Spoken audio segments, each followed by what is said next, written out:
Hello everybody, welcome to this video. I've already made a video on the difference between language and structure and form when looking at the Shakespeare section of the GCSE English Literature exam. Make sure you watch that video because this one very much continues from that. Now, structure and form are confusing and probably every 2 or 3 days somebody sends me a message saying, can you explain the difference? So that's what I want to do in this video when looking at poetry. The first thing is language. Now, language is the easiest part of literature analysis. It's really to do with the specific words or phrases that a writer has chosen. I actually think one of the easiest ways into language analysis is just to ask yourself, is there a word or a phrase that the writer, in this case the poet, seems to have deliberately chosen for effect, where another word or phrase would have been fine, but they seem to have chosen that one? That's a good way to pick your word choice. With poetry, we're really looking at figurative language as well, alliteration, metaphor, simile, personification, pathetic fallacy, onomatopoeia, all of those kind of things. And in fact, in AQA English Language, Paper 1, Question 2, the language analysis question, for the bullet point that says language features and techniques, you're also really looking for figurative language. Now, let me just say at this point, there are no marks awarded for just spotting devices. So it's not enough to just find alliteration or find a metaphor. You've actually got to explain why it's used and link it to the question. And the mark scheme is very severe this year on not awarding you for just sort of finding these things. You've got to actually link them to your answer to the question. So that's another jump up, and make sure you watch my video analysis of every poem, whether you're studying power and conflict or love and relationships. I've got a video analysis of every poem. Check out my playlists and you'll see the full explanation of these things, when they're used, why they're used, and of course many more as well. Now, the big issue is to do with the difference between structure and form. So that's what I want to spend most of my time on today. So many people struggle with the difference between structure and form, and I do understand it. The idea behind form is that it is where a poem follows a certain pattern or has a certain topic or focus and is therefore a certain type of poem. Now, sometimes working out the form of a poem can involve structure points, but let me just say to you that the different forms of poem, I'll go through them now here, are absolutely essential that you know them and that you understand what they're about and what they do. So let me give you an example. I'll go through both clusters, but in love and relationships, we've got some sonnets. A sonnet is a love poem. Originates from Italy. We have Petrarch with the Petrarchan sonnet, and we have Shakespeare, or the Shakespearean sonnet, which was developed in Elizabethan England.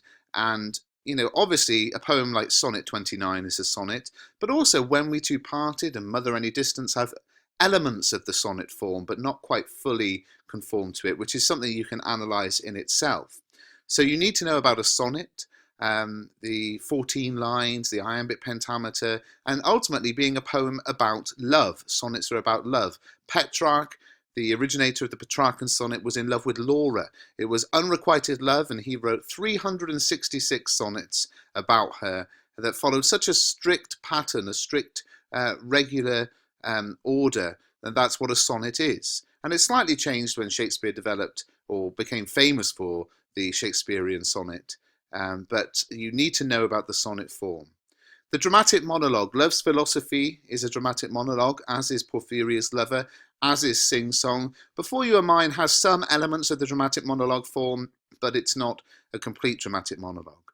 A dramatic monologue, as you hopefully know, is a poem where there is a speaker speaking to somebody. So our narrator is speaking to somebody, but the listener remains silent. We never hear from them. And it is the poet taking on the character of somebody else, not writing from their own perspective, which is why it's doubtful whether Before You Are Mine is a complete dramatic monologue. What else do we have? Lyric poems. So When We Two Parted is a lyric poem. Love's Philosophy, there's some debate over whether it's a dramatic monologue or a lyric poem, but you can include that debate. A lyric poem is an emotional poem. It expresses the thoughts and feelings of the poet. It doesn't really have a story to tell. It just sort of expresses emotions rather than having any major story. In the power and conflict cluster, the major forms that are used, we also have a sonnet in Ozymandias. And it's really interesting because why is a poem about power using the form of a love poem? Well, it reflects the self-love Ozymandias has for himself. We also have dramatic monologues with My Last Duchess and Poppies. My Last Duchess is a great example. Will it please you sit and look at her? The speaker is speaking to somebody, but we never hear from them. We also have a ballad in The Charge of the Light Brigade. A ballad, of course, if you don't know about ballads, ballads are these forms of poem that tell a story, but they were historically written to be sung, so they have short stanzas and a repeated refrain, a sort of chorus, to kind of help you to remember what it is that you are listening to.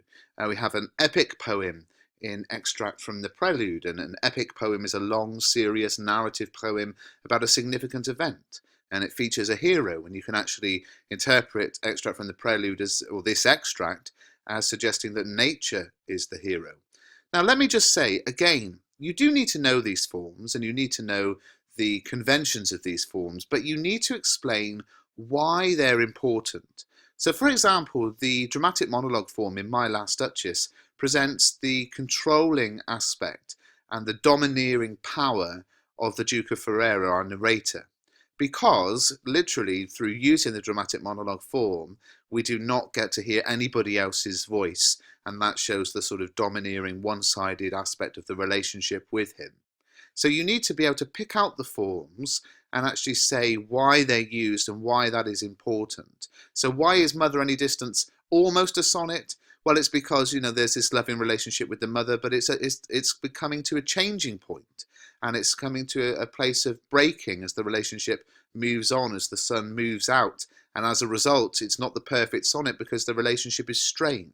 So again, there are no marks awarded for finding these forms or saying Sonnet 29 is a sonnet or Porphyria's Lover is a dramatic monologue. What you've got to do is explain how these forms are important in terms of the question. Now, once you understand these forms, and there's some debate, some people say that London is a dramatic monologue. I don't see it myself. So I'm not saying this is an exhaustive list, but this is the kind of thing you're looking for. When you understand the form, it's easy to understand structure, because structure really is all of the rest. And it's all of how the poem is organized. So, what are the stanzas? Are there couplets, stanzas of 2 lines, tercets, 3 lines, quatrains? And again, why is that important? In Winter Swans, the poem starts in tercets, which shows an imbalance in the relationship. But as the relationship gets back on track, the final stanza is a couplet representing the unity of 2, which suggests and symbolizes that the relationship has, sort of come good again. And all of these other things on the screen are to do with structure. And again, this is not an exhaustive list, but really it isn't about device spotting. It's about explaining why these things are important. And that is very, very significant, that you don't just find these things, you explain why they're important and use them to answer the question. So language, structure and form in poetry. Now, just to say that if you pick up my Guide to English Literature, £6.99 for the print book on Amazon, £3.99 for the ebook at mrbruff.com, £3.99 for the Kindle edition on Amazon as well. It contains more information on this, including sample answers on both clusters that look at language, structure and form. Thanks for watching. Give the video a thumbs up if you want another one in this series looking at language, structure and form, perhaps in the prose.